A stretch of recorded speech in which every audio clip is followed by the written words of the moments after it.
अस्सलाम वालेकुम व्यूअर्स, मैं हूं आपका होस्ट अली नोमान और आप देख रहे हैं पीकेडी मोटर स्पोर्ट्स।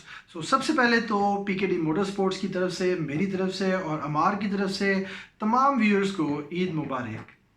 और उसके बाद मैं आपके साथ एक बड़ी अहम न्यूज़ शेयर करने वाला हूं। Let's start. एक बहुत बड़ी कंपनी है, उन्होंने सबको, यूट्यूबर्स को और सबको ये एक मैसेज दिया है कि आप हमारी तरफ से सबको एक ईद मुबारक का मैसेज दें और साथ एक उनको सरप्राइज़ भी दें।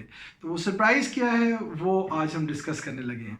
मैं आपके सामने एक सिनेरियो रखता हूँ कि let's suppose you are CEO of a company, a very big company, और आपकी कंपनी को 64% लॉस हो रहा है due to this all situation, और जो स्टॉक है वो भी पड़ा हुआ है, वो भी बिक नहीं रहा। तो ऐसे सिनेरियो में आप क्या करेंगे? डेफिनेटली आप कोई ऐसी स्ट्रेटजी बनाएंगे कि आप अपने लॉसेस को कंपनसेट कर सकें और जो स्टॉक पड़ा है उसको आप सेल आउट कर सकें। और इसके लिए डेफिनेटली आप अपनी प्राइस को भी थोड़ा सा मार्जिन कम करेंगे, प्रॉफिट मार्जिन को भी कम करेंगे, ताकि जो सेल है उसका साइकिल एक दफ़ा फिर से स्टार्ट हो सके।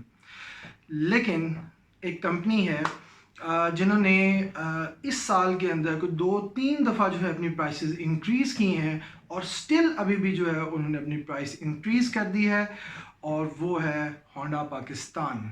जी हाँ, होंडा पाकिस्तान ने अपनी जो कार लाइनअप है उनके अंदर उन्होंने इजाफा कर दिया है प्राइसेस के अंदर।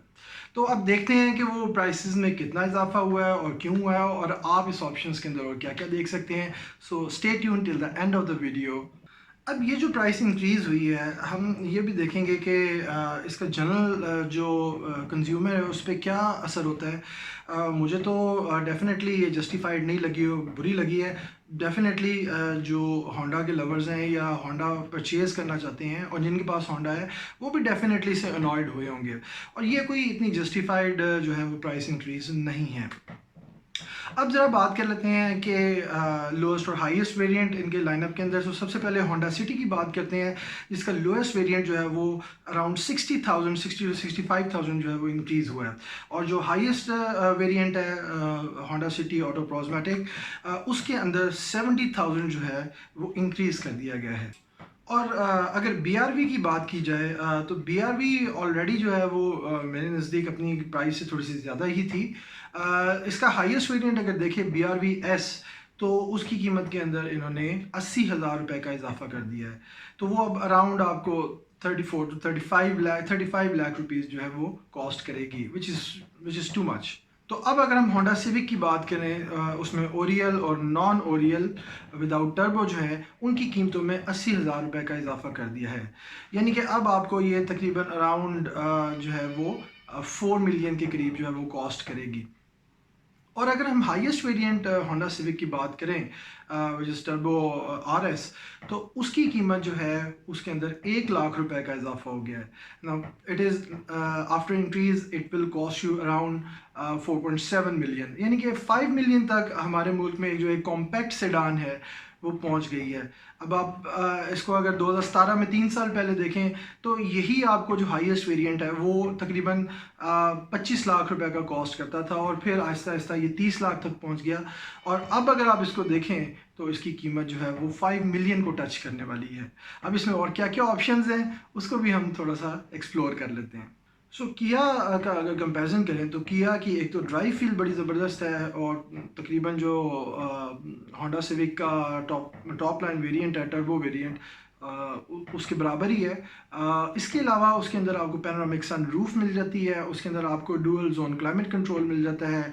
इसके अलावा आपको पैडल शिफ्टर्स तो नहीं मिलते, लेकिन मैनुअल मोड भी उसके अंदर आपको अवेलेबल है, और प्लस ये कि वो एक SUV है। ये सारे फीचर्स आपको मिल जाते हैं। तो मेरे ख्याल में अब उसकी तरफ लोग सारे तो नहीं जाएंगे, लेकिन होंडा ने मौका ज़रूर दिया है कि किया की कार लाइनअप की तरफ जो है वो लोग जाएं। अब यहाँ पर एक बड़ी अहम बात ये है कि ये जो प्राइस इंक्रीज है ये जस्टिफाइड नहीं है।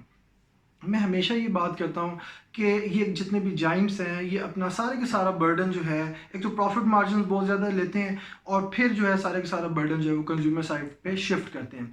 अगर ये टफ हालात थे तो डेफिनेटली इसमें कंज्यूमर्स के लिए भी टफ हालात हैं, कंपनीज के लिए भी टफ हालात है, तो कोई विन विन सिचुएशन निकाली जा सकती है।